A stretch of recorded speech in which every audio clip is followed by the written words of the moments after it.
Alright guys, today is a slightly different video. I was going to release the one of me installing seats into the 911, but instead we had a slight change of plans and we picked up this.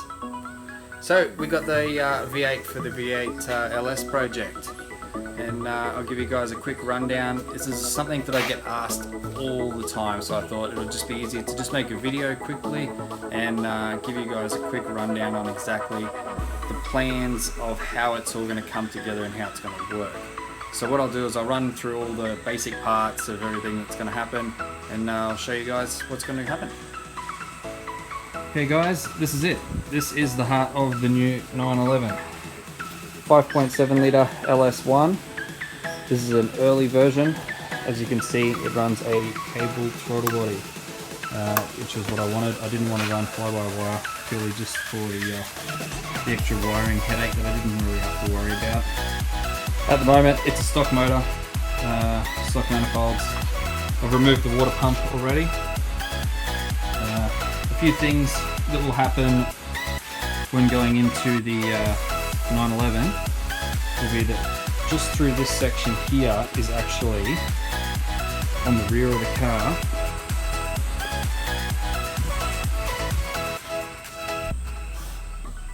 The main chassis rail through here.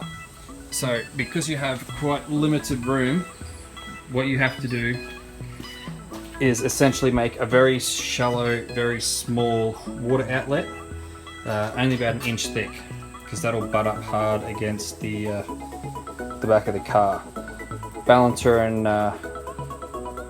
alternator and everything like that actually just sits just under the car, so it'll actually just quite hang out just underneath. Next thing will be the intake manifold. Intake manifold will come off and it actually gets turned 180 degrees, and the throttle body will actually come out the back. This is because with the height of the motor, the actual deck lid will come down on an angle like this, and it actually doesn't quite fit. From wiring sense, not a big deal. You've only got 2 sensors that you'll have to extend the wiring on, and 1 sensor in the back here. So not a too difficult job. Headers, for now, I'll be getting sort of aftermarket headers. Obviously the right hand side goes on the left, left hand side goes on the right, and what that'll do is, rather than facing this way, it'll come out this way to the back. I'll run a small box with a electronic bypass, and that way I can switch from loud to quiet whenever I need. I will be running air conditioning, so I'll be leaving the pump on. I'll just get a set of custom lines made up that'll run to the front. I'm going to be running a aftermarket hot rod air conditioning system just up underneath the dash. I've seen another guy run one in the 911. It actually fits quite well, and actually works really well. So from a motor sense, that's it. The only thing that will be left to change will be the computer. You'll have to have the security taken off it to run in a standalone form, but in a nutshell, that's it. Next thing is the gearbox. This is the special piece that joins everything together. Now, this is actually a Subaru STI 5-speed gearbox. All custom made to how you like it. I got a set of custom gears. I got a set of custom gears made for this. The ring and pinion is actually cut in reverse, so essentially the gearbox is facing back to front and drives forwards. I went with 4 9s in there just purely because I didn't want to blow everything off the line. Rear feet are quite wide.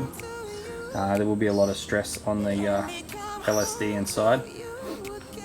A couple of cool things is, being in a Subaru gearbox, normally there's a separate section in here before the end which houses the unit to drive the drive shaft to drive the rear diff. All that's been removed, and the actual gearbox becomes essentially a few inches shorter.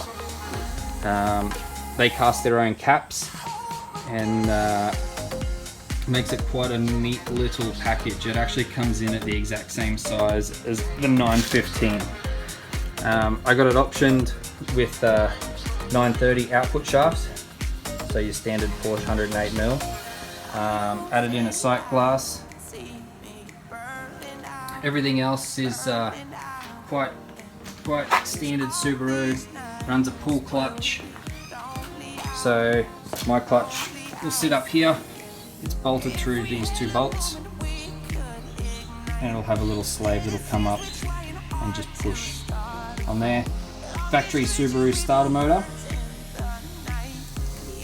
and the output shaft, you'll notice, is slightly higher than a 915. 915 normally comes out the bottom here.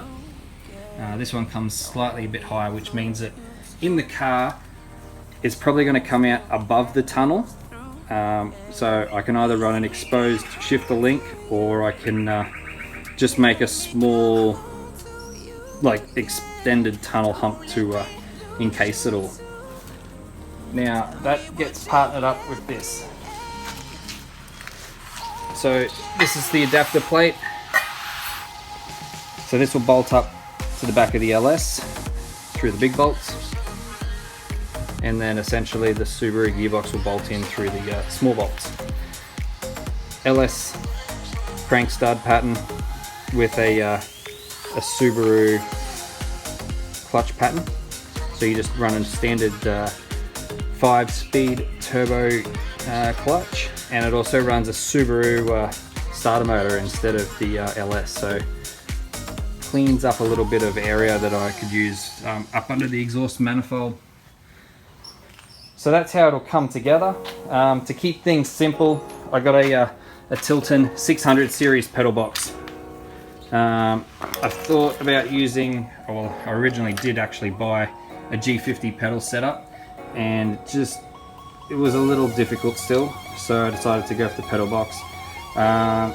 Just because I'm doing a few other things, a brake upgrade and converting from cable to hydraulic clutch, so it was a bit easier. So essentially now it'll just be running a bigger remote reservoir just up on the firewall.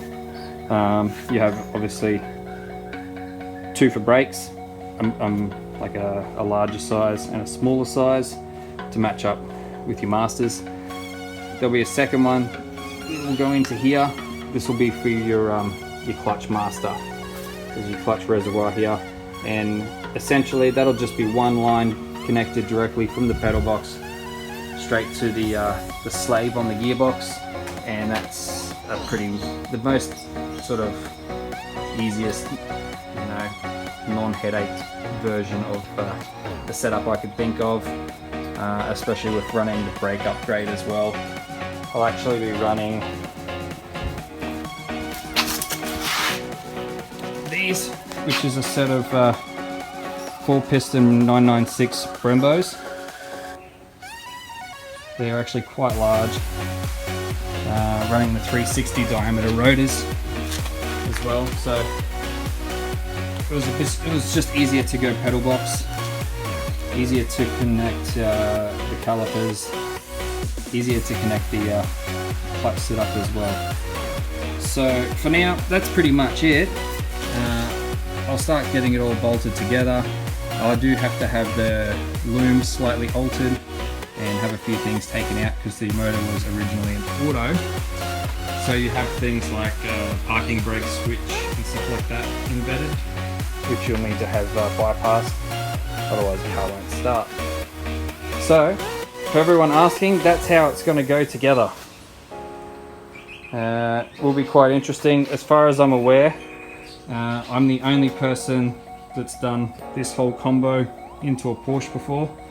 People have done LS's with 915s and G50s.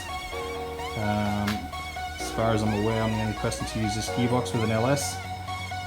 There has been one other guy who used this gearbox but used a EJ20 out of a WRX and did the whole Subaru running gear. So for now, that will be it. That's the whole drive line. So if you guys have any questions, just hit them up in the comments below and I'll try my best to answer them. And There's the wheels. Let me know what you think. I'm thinking about doing centers black.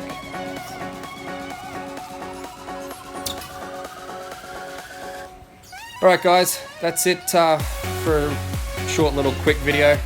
Any questions, let me know, and I'll be back shortly with the proper video that's supposed to be out of putting the seats in, so I'll give you that one next week.